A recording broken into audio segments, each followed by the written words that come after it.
malam hari ini. Mudah-mudahan yang punya hajat Allah kabulkan hajatnya.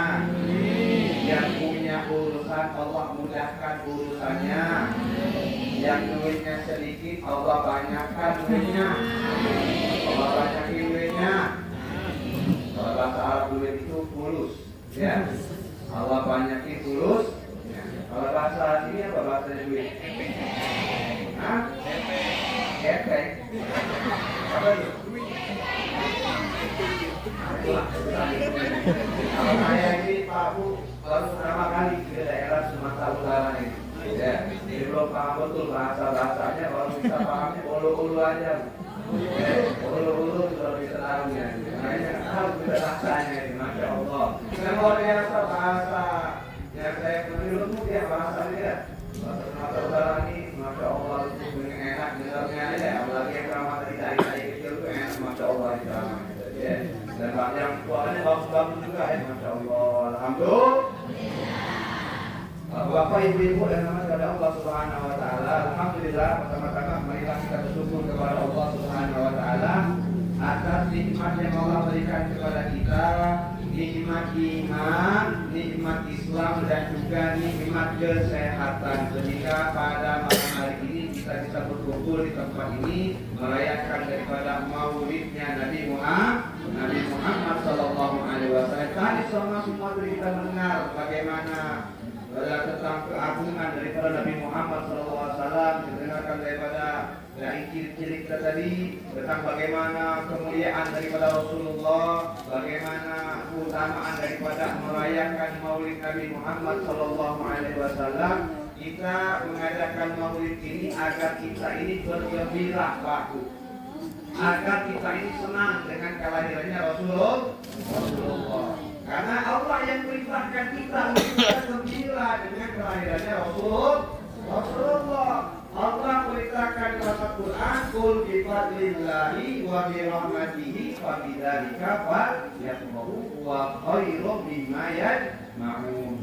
Katakanlah wahai Muhammad, dengan karunia Allah perintahkan kepada kita dengan karunia Allah dan dengan rahmatnya Allah maka bergembiralah. Ulama mengatakan tidak ada karunia yang paling besar, tidak ada rahmat Allah yang paling besar ketimbang daripada kelahirannya Rasul Sallallahu Alaihi Wasallam. Ini nikmat dari Allah, rahmat dari Allah. Nah, itu nikmat yang paling besar adalah nikmat kita mendapatkan kelahirannya Rasulullah Sallallahu Alaihi Wasallam. Bisa kalau dapat mobil baru kita senang, kita mendapatkan nikmat kita senang, mendapatkan rumah ya panen, sawit kita panen, harganya naik, kita senang, nikmat itu. Nah ini kita harus senang juga dengan kelahirannya Nabi, karena nikmat yang paling besar, rahmat yang paling besar di muka bumi adalah kelahirannya Rasulullah Sallallahu Alaihi Wasallam. Maka udah pasti kalau kita senang dengan kelahirannya Nabi, kita mendapat barokah kepada Maulid Nabi Muhammad. Jangankan kita Pak Bu, Abu Lahab, Abu Lahab Bu. Siapa Abu Lahab Pak Bu? Siapa Abu Lahab? Pamannya ada di surat itu takbat tiada Abi Lahabir. Itu sudah diponis sama Allah bahwasanya Abu Lahab ini bakal masuk neraka jauh daripada rahmatnya Allah. Abu Lahab ini pamannya Nabi, tapi sangat memusuhi Nabi Muhammad. Satu angkatan dengan Abu Jahal. Abu Lahab itu sama. Tapi kalau Abu Jahal dia punya anak masih beriman dengan Nabi. Dia punya anak namanya Ikrimah, masih beriman dengan Nabi. Tapi kalau Abu Lahab, istrinya, anaknya, semuanya itu kompak memusuhi Nabi Muhammad Sallallahu Alaihi Wasallam. Walhamdulillah. Jadi benar ketika Abu Lahab ini mati, maka pernah suatu hari saudara Abu Lahab ini dia bernama Abbas. Abbas ini juga pamannya Nabi. Abbas bin Abdul Muttalib. Abbas ini masuk Islam. Jadi Sayyidina Abbas ini bermimpi. Di mimpinya itu dia bertemu dengan Abu Lahab, berjumpa dengan Abu Lahab. Di mimpinya itu Abbas mengatakan, wahai Abu Lahab, apa yang Allah lakukan terhadapmu?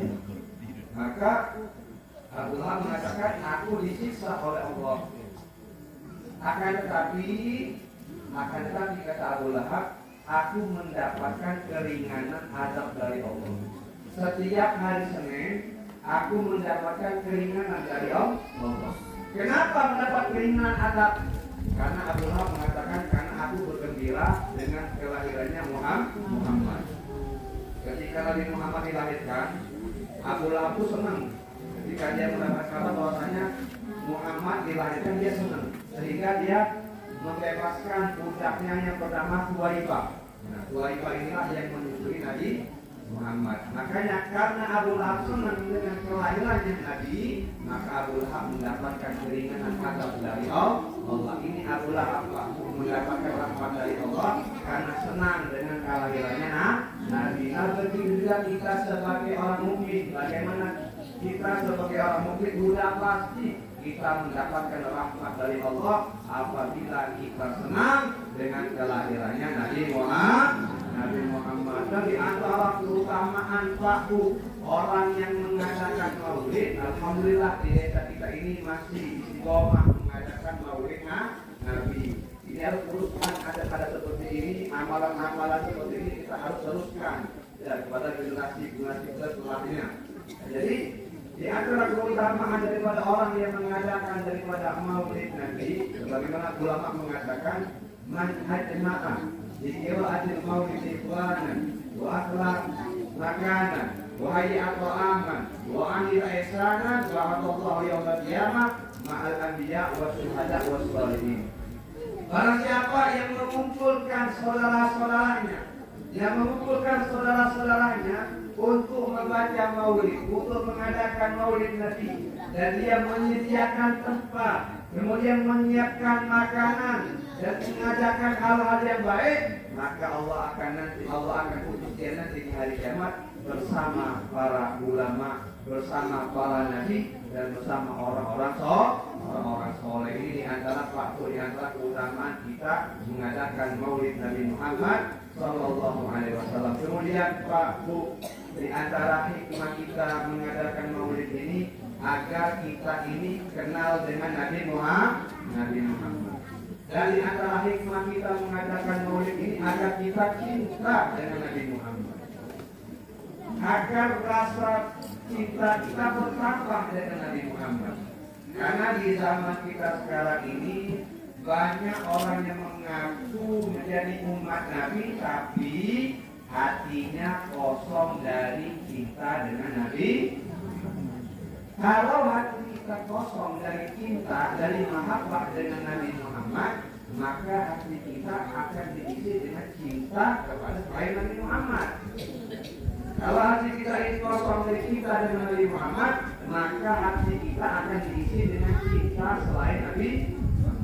Kenapa orang zaman sekarang ini banyak yang mereka itu mengidolakan artis ketimbang Nabi Muhammad? Kenapa mereka banyak mengidolakan pemain sepak bola, penyanyi dangdut, ya, ketimbang Nabi Muhammad? Kenapa? Karena hatinya kosong daripada mahabbah cinta dengan Nabi. Maka Pak Bu momen maulid ini agar kita cinta dengan Nabi Muhammad, agar kita ini tidak terlalu cinta dengan dunia. Karena orang zaman sekarang ini banyak sekali cinta dengan dunia. Akhirat dia tinggalkan, lebih mementingkan urusan dunia. Akhiratnya dia tinggalkan. Dan ini zaman sekarang terjadi. Banyak orang sekarang ini semangat dia dari dunia. Wah, luar biasa, kerja dari pagi sampai sore, lanjut lagi malam. Dia kerja dunia, cinta sama dunia. Akhiratnya dia tinggalkan. Nggak sholat, nggak puasa, wala sholawat, nggak cinta dengan Nabi. Walhamdulillah, dia tertipu dengan dunia. Kita nggak apa-apa, Pak Bu, mencari dunia itu nggak masalah. Boleh kita mencari dunia, bahkan diperintahkan kita ini untuk mencari dunia akan, tetapi jangan sampai pekerjaan kita, dunia kita lupakan akhirat kita. Jangan kalau dunia kita lupa akhirat begini rugi. Gara-gara dunia dia melakukan hal-hal yang diharapkan oleh Allah. Gara-gara dunia juga sholat. Ini walhamdulillah, hati-hati. Karena sekarang ini banyak orang sekarang ini pikirannya itu kebanyakan bagaimana cara hidup enak. Banyak orang mikir sekarang ini di pikirannya bagaimana cara hidupnya enak. Bagaimana cara hidupnya enak. Tapi nggak pernah mikirin bagaimana cara matinya enak. Ya, mikirin bagaimana hidup enak saja, tapi mikir mati enak nggak pernah. Yang mana nggak pernah cara mati di mana? Apa sebelum dia hanya mikir bagaimana hidupnya enak, tapi nggak pernah mikir bagaimana cara mati yang enak. Maksud mati yang enak, bagaimana kita mati dalam keadaan khotimah. Bagaimana kita mati diri oleh Allah Subhanahu wa Ta'ala. Makanya waktu momen-momen ini jangan kita terlena dengan dunia yang fana. Buat apa kita mencari dunia kalau kita lupa akhirat. Harta yang kita dapatkan, jabatan yang kita dapatkan itu nggak ada artinya kalau seandainya di hati kita tidak ada kecintaan dengan Nabi. Tidak ada artinya harta yang kita kumpulkan. Tidak ada artinya jabatan, rumah, mobil yang mewah. Akan tetapi kalau seandainya hati kita kosong dari kita dengan Nabi, maka oleh karena itu Pak, ayo sama-sama momen-momen ini kita tanamkan di hati kita rasa mahabbah, rasa cinta dengan Nabi Muhammad. Dan di antara tanda orang yang cinta dengan Nabi Muhammad adalah kita mengikuti daripada sunnah-sunnah Nabi Muhammad Sallallahu Alaihi Wasallam, mengikuti akhlaknya Nabi Muhammad Sallallahu Alaihi Wasallam. Di antara pokok perintah Nabi Muhammad adalah agar kita ini rajin sholat. Bagaimana hari tadi mengajarkan kepada kita untuk kita ini rajin sholat. Nah, orang zaman sekarang ini banyak yang enggak sholat, benar enggak tahu? Ya, banyak yang enggak sholat. Walhamdulillah, padahal sholat ini sangat penting. Banyak orang sekarang umur 20, 40, 50 masih meremehkan sholat, masih meninggalkan sholat. Padahal sholat ini sesuatu yang sangat penting. Rukun Islam yang kedua. Nabi Muhammad mengatakan as-sholatu imanuddin. Sholat itu tiang agama. Barang siapa yang tidak sholat, maka dia telah menghancurkan agamanya. Kemudian bapak-bapak, ibu-ibu, kenapa sih sholat itu dinamakan sholat? Nah, ada yang tahu nggak nih? Habib mau nanya nih. Kalau ada yang bisa jawab, Habib kasih hadiah. Nah, ada yang tahu kenapa sholat dinamakan sholat? Nah, ada yang tahu nggak nih, Pak Bu? Nah, ada yang tahu nggak kenapa sholat dinamakan sholat? Kita kan sholat 5 waktu nih. Kenapa sholat itu dinamakan sholat? Ada yang tahu, Pak? Ayo. Ada yang tahu kan nih? Ada hadiah dari Habib. Nah, umroh hadiahnya. Tidak boleh kan Google, tidak Google.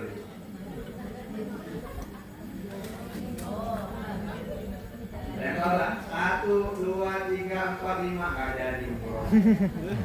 Ya, nah, kalau seandainya dari Habib jawab ini hadiahnya umroh.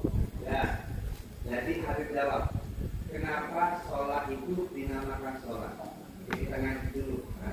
Malam hari ini. Kenapa sholat itu dinamakan sholat? Jadi sholat itu dari kata bahasa Arabnya as-sholat. As-sholat. As-sholat. Kan yang as-sholat. Itu bahasa Arabnya kan. Nah, as-sholat itu diambil daripada kata silatun.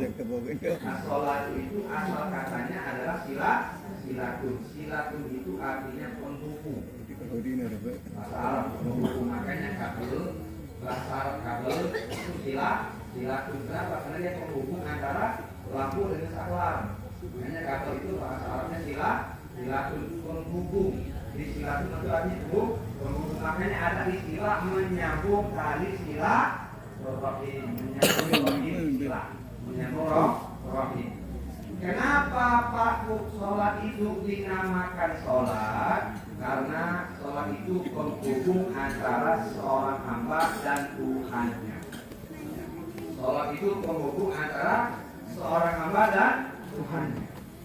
Jadi kalau seandainya ada orang yang tidak sholat, berarti dia telah memutuskan hubungannya dengan Allah. Allah. Wabnya billah, dia sendiri yang memutuskan hubungannya dengan Allah. Bayangin, dia putuskan hubungannya dengan Allah bukan perkara yang kecil. Dia putuskan hubungannya dengan Allah. Makanya Pak, mungkin kita ini banyak dosa. Sebejat-bejatnya kita, sebanding-bandingannya kita. Jangan sekali-sekali kita tinggalin. Karena kalau orang sudah meninggalkan sholat, susah dia untuk taubat. Susah dia untuk taubat. Tapi kalau ada orang dia itu maksiat, dia itu gak benar, tapi dia masih sholat, dia ada harapan. Masih ada harapan untuk taubat. Makanya penting Pak Bu, kita ini harus hati-hati.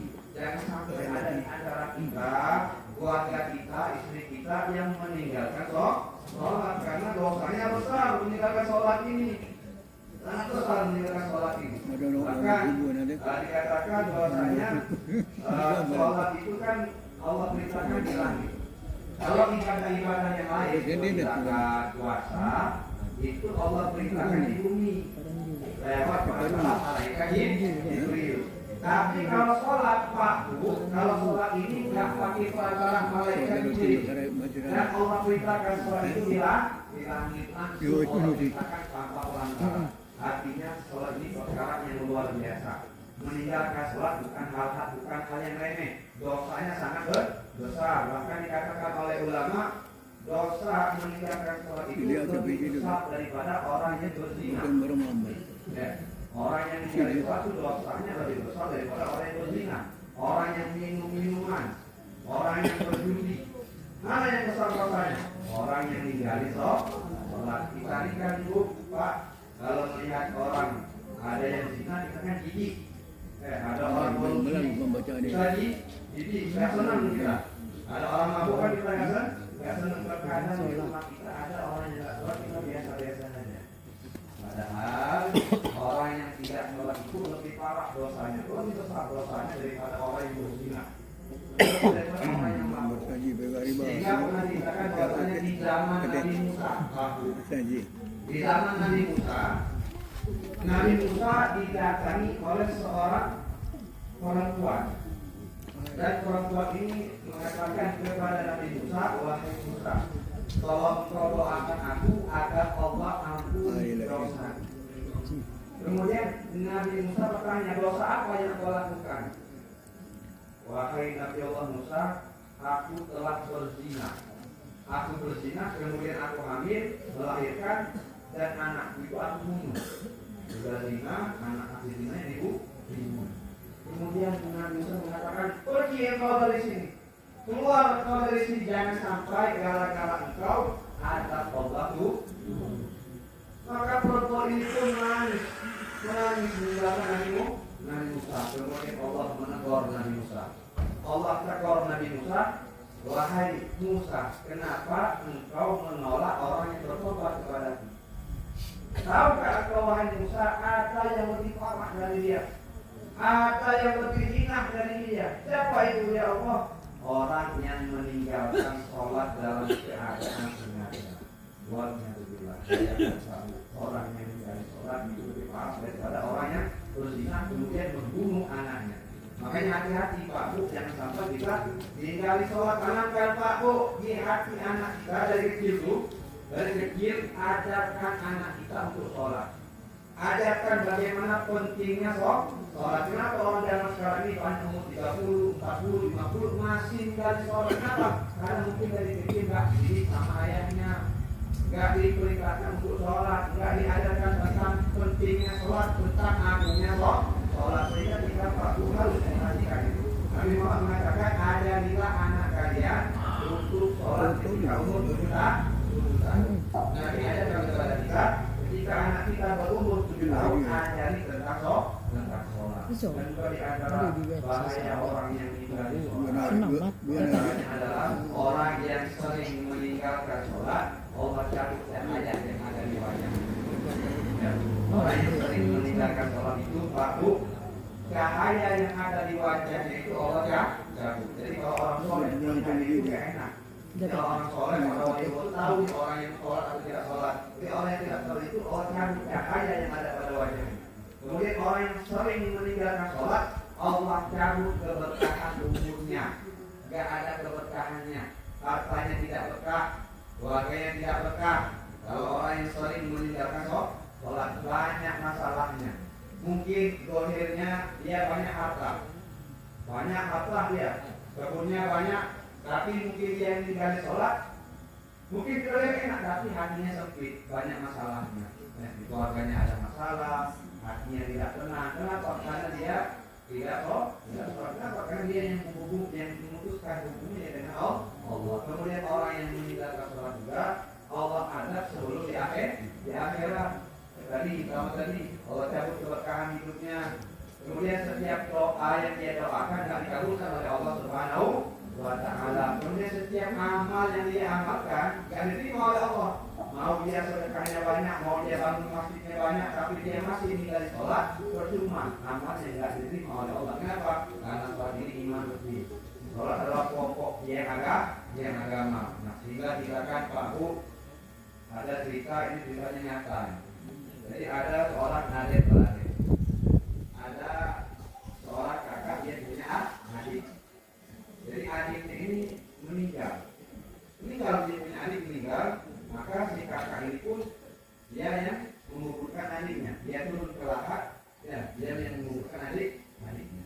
Setelah dikuburkan, ya, baca Yasin, baca tahlil, dia pulang ke rumah, dia ingat. Dia sekali di kantongnya, dompetnya itu jatuh di kuburan adiknya. Jadi ketika dia menguburkan adiknya, itu dompetnya ya, dan duitnya banyak.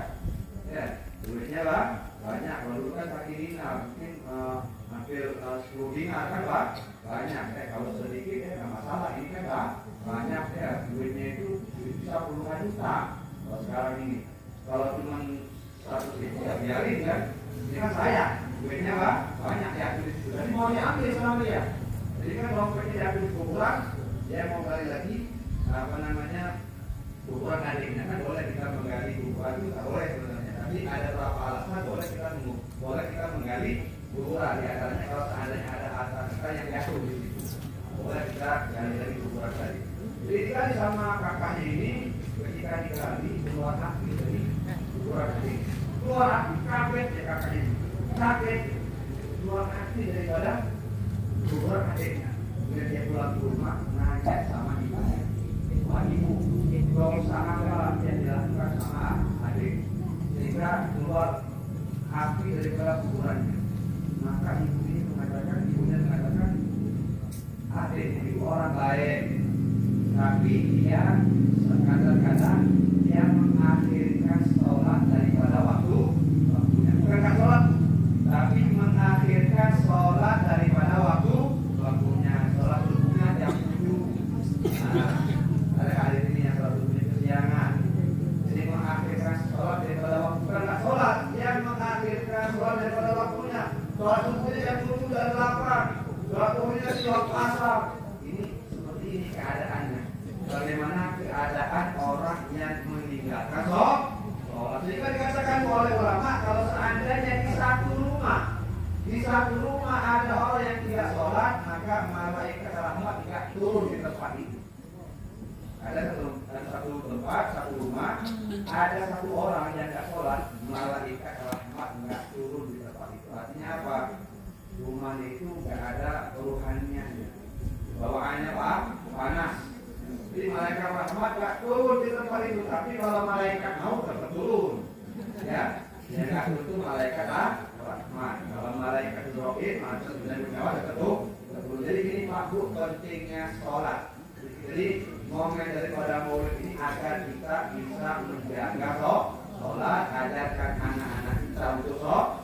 Kemudian bapak-bapak, ibu-ibu yang dirahmati oleh Allah Subhanahu wa Ta'ala, kemudian di antara hikmah kita mengadakan maulid ini agar kita memperbanyak membaca sholawat. Ayo sama-sama Pak Bu, kita perbanyak membaca sholawat. Jangan kita malas untuk membaca sholawat, rugi. Kalau seandainya kita ini malas membaca sholawat, karena faedahnya luar biasa. Bagaimana Nabi Muhammad SAW beliau bersabda, "Aqrabun nasi ilayya yaumal qiyamah aqrabuhum alayya sholat." kata orang yang paling dekat denganku nanti di hari kiamat, orang yang paling banyak membaca sholawat. Maka kalau kita pengen dekat dengan Nabi, ingin dapat syafaat Nabi, perbanyak membaca sholawat. Dan dengan memperbanyak membaca sholawat itu Allah hajat-hajat kita dikabulkan oleh Allah. Kita kan punya hajat. Kita pengen punya hajat apa, misalnya pengen punya mobil, ya, pengen punya rumah, atau pengen punya anak, perbanyak membaca sholawat sehingga insya Allah hajat kita diterima oleh Allah Subhanahu wa Ta'ala. Kemudian terakhir aku sebelum kami tutup ceramah pada malam hari ini, ayo sama-sama Habib mengajak Bapak Ibu untuk peduli sesama umat Nabi Muhammad SAW. Kita peduli kepada saudara-saudara kita yang ada di Palestina, yang mereka sampai sekarang hampir 1 tahun mereka dibantai oleh Yahudi, dibantai oleh Israel. Kita lihat bagaimana mereka dibunuh, anak-anak dibunuh, ribuan bahkan puluhan ribu orang di sana, orang Muslim dibantai, dikoloni oleh orang-orang Yahudi, dan mereka sampai sekarang pun masih dalam